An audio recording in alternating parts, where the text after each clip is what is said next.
Di mo pala kailangang maging gaya-gaya, be. Alam mo kung bakit? Kasi, sabi dito sa mahiwagang libro, babasahin ko, English nga lang to. Intindihin mo na lang ha.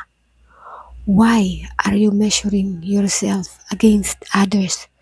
O nga, bakit nga ba mahilig ka na magkumpara ng iyong sarili sa iba? Diba? Sabi pa, you have absolutely no business. You don't absolutely no business comparing yourself to anyone else because you are absolutely unlike. Hindi ka pareho.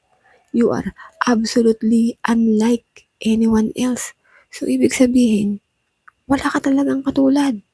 Kaya, wala ka raw karapatan na ikumpara ang iyong sarili sa iba.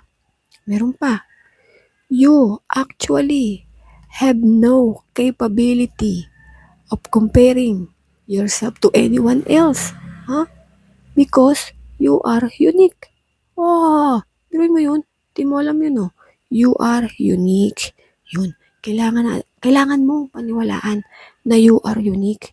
Kaya, huwag ka nang kumpara ng sarili mo sa iba. Kasi hindi mo yun, wala kang capability to compare yourself to others. Kasi nga, unique ka.